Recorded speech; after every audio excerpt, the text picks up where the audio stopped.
The Family Ties podcast is a true crime podcast that focuses on the cases of children who have been affected or killed by the ravages of abuse, neglect, torture, starvation, and any other crimes committed against children. Our mission is to give voice to the voiceless and to challenge you all to take action in your own communities to demand better protection for our most vulnerable. Viewer and listener discretion is advised due to the explicit nature of the content that we cover.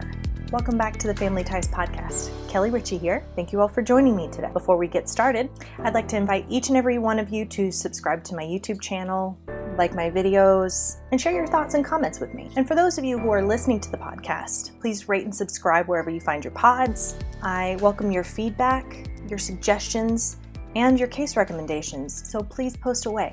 I don't even know where to begin with today's episode.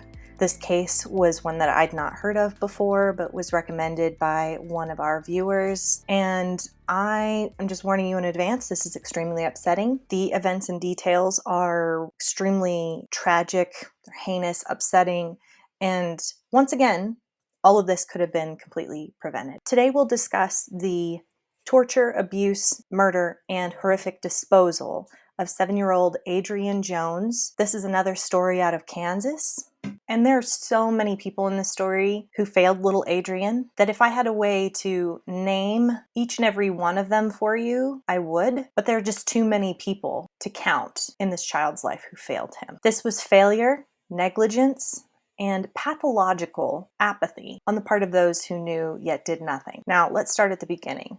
I'm going to try my best to give you guys a timeline, but a lot of things will bleed into each other, but I'm really working hard to make sure that these cases are easy to digest, and that I'm taking everybody's feedback and comments to heart and trying to cover these in better ways every day. Adrian started life out with his biological mother and siblings in Lawrence, Kansas for the first 2 years of his life. In 2012, Adrian was removed from his mother's care by the Kansas Department for Children and Families. We'll just call him DCF. And guess what? DCF was in last week's case as well, failing yet another child. So anyways, just leave that there for now. He was removed from his mother's care after he was found unsupervised at home. This poor child had a short life that was just filled with abuse and neglect. He wouldn't have been removed from her home if she hadn't been negligent or abusive in some way. This seems like it's more of a clear-cut case of just negligence rather than like actively harming him.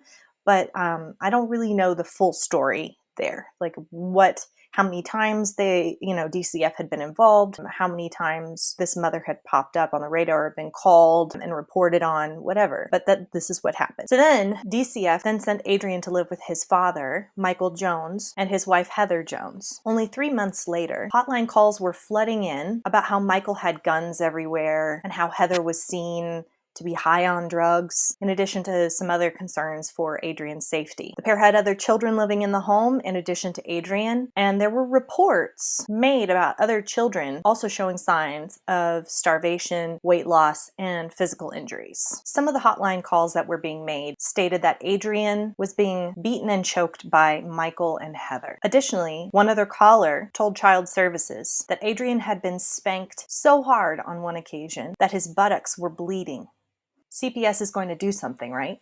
They're going to step in and save this boy and these other children, right? The Washington Post reports that the family temporarily moved to Missouri, where hotline calls continued. One caller reported that Adrian's stepmother would beat the living daylights out of him for no reason and would sell meth out of the home, the lawsuit stated. In 2013, a Missouri Children's Division social worker and a police officer spoke with Adrian. He was honest, and he told them about abuse that was taking place to him. He said that daddy kicks me and that he keeps hitting me in the head and punches me in the stomach, and mom keeps pulling on my ears and it really hurts. He also told him that Heather and Michael always lock him in his room. I don't know what parts of these things he's telling them that aren't red flags or major issues, but whatever. Adrian also told them that Michael would kick him so hard in the back of the head that, quote, a little bone comes out. What are they going to do about this? Medical staff and investigators even examined little Adrian. The Missouri Children's Division decided to simply provide in-home services to the family, even though Michael and Heather refused to cooperate. So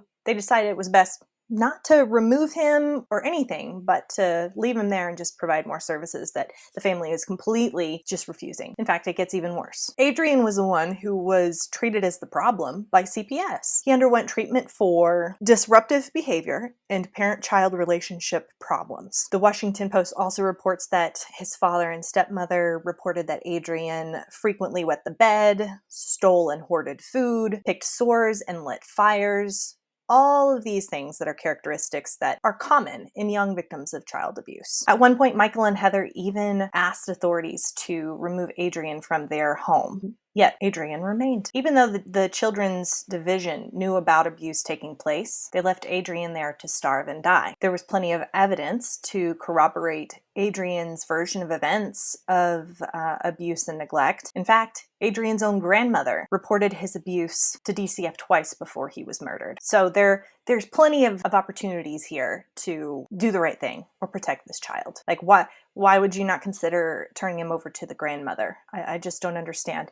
So many things about this case. So then, more from the Washington Post reveals that for a period of several months in 2014, Adrian was placed in a residential treatment center in Grandview, Missouri, having been diagnosed with post-traumatic stress disorder. He was discharged on September 4th of 2014 on the condition, this is what gets me, you guys, that his father and stepmother follow an aftercare plan, including enrollment in school and therapy. The center did not follow up with Adrian after he was discharged, the lawsuit alleges. A month later, Adrian's stepmother emailed the boy's therapist at the treatment center saying Adrian was getting to be too much all over again. A year later, no less, Adrian would be dead. So just keep that in mind. Heather and Michael made it clear they didn't want Adrian. They didn't hide their abuse or neglect of him. Law enforcement and child welfare services didn't seem to care either. As a result, Heather and Michael did whatever they wanted with his precious little life, knowing that Adrian meant nothing to those who had authority to help. Child services knew that he was being neglected and abused and made a conscious decision to take a hands-off approach. Did CPS not even want to bother to find a safer place for Adrian to be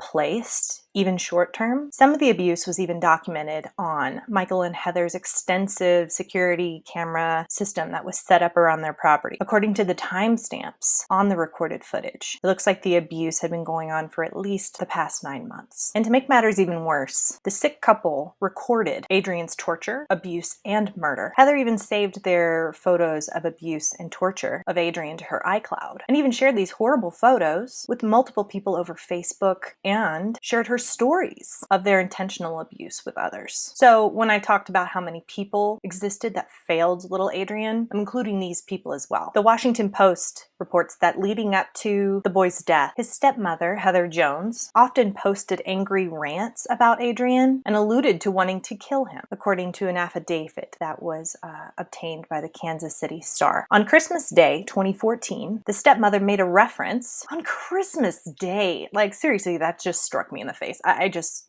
now realized how messed up that is. That on Christmas Day, she made a reference to wanting to simulate an episode of The Walking Dead in which a character shoots a child in the back of the head. She went on to post, she might be the next blank was redacted, so I don't know what she likes to think of herself as, and have to feed some pigs a body. And that was on Christmas Day of December 2014 that she was already thinking. No one she shared these photos with or violent posts ever turned her over to authorities. Heather had even saved online ads she had found for straitjackets and blankets to transport human bodies. So when Heather was first being held on murder charges, she even went so far as to ask her landlady to log into her iCloud account so that she could have her photos of her kids saved. And while doing this for Heather, the landlord came across all of the photos depicting Adrian's torture that Heather had saved. She turned in photos to authorities, but at that point it was too late for this to be used in Heather's case, but they were used in Michael's case. But she sat on it for a second, and that concerns me. What do you need to think about when you see photos of active torture to a child? That's not something you need to think on. We need to do better. Some of these photos Heather took are available to the public, and unfortunately, I accidentally stumbled upon them while researching this case. I had to pause working on this episode for a couple of days because of how upsetting they were, and I'm not going to include any of them in today's episode or in the blog post. It's just too much gratuitous violence and torture, and I'm not going to subject you guys to that, but I will tell you what some of these photos captured of his treatment, and that should be enough to horrify you for the rest of your life. I saw documented instances where he was blindfolded, tied, and handcuffed to tables and even an inversion table. One of those things that help you stretch out your body, and you can flip upside down in them. This kid would spend hours or even at least a day on this thing, just tied up. I mean, the inhumanity, the sheer inhumanity of all of this is just incredible. Don't forget for 1 second, though, there were other kids living in that household. Not only did Heather painstakingly document all of these instances, I don't even know if it's all of the instances or just the instances that were captured in photos. I don't know what else happened that maybe she didn't catch on camera. But she also took photos of his swollen ankles and arms and limbs where he'd been tied so tightly for so long that he would form musculature disfigurement from this treatment. Think about that. There was an awful photo I saw where his face was severely bleeding and deeply cut after he had his face bashed in by a broomstick. Heather took pictures of it all. She wanted to remember every single act of cruelty. To cause a cut that deep, they had to put some effort behind that blow. Like I said, I'm not including that picture here, but I can't imagine hitting myself hard enough in the face for it to split my face wide open. Just as a side note, I wonder how many concussions this child experienced at the hands of Heather and Michael. There's extensive security camera footage that shows him being forced to walk around the yard carrying tiki torches as punishment while Heather and Michael sit there and watch. But he's so weak and he's so emaciated, he can barely hold these poles. There's footage of him being forced to eat out of a maggot-filled bowl outside. He had to eat whatever little he had to eat. He had to eat while he was on his hands and knees with his hands tied behind his back. This is treatment that's worse than what you would do to a neglected dog. He was a walking skeleton. It literally looked like a picture of a third world child starving to death. I was shaken and shattered to see how emaciated he was in so much of this photographic evidence. Heather even took pictures of his protruding bones and his gaunt face. They were just so proud of what they were creating there. Michael and Heather relished the power they exerted to make this boy know he was helpless and to make him feel like the most unloved boy in the world. This is where I'm going to end today's episode, but please be forewarned that there's more graphic abuse and details to follow in the second part of Adrian's case. But I would like to thank you for joining me for today's episode. Please tune in for part 2 next week. In the meantime, please donate to a cause that is working to help protect children. If you don't know where to start, please visit our website for resources and click on the donate page where I've provided links to some of my favorite child advocacy programs, such as NCAN, which is in Child Abuse Now, and the Coalition for Responsible Home Education. It is all of our responsibilities to stand up for the rights and lives of children everywhere. This is a fight that has nothing to do with partisan politics, simply the rights for all children to be safe, loved, and cared for. Thank you, and join the family.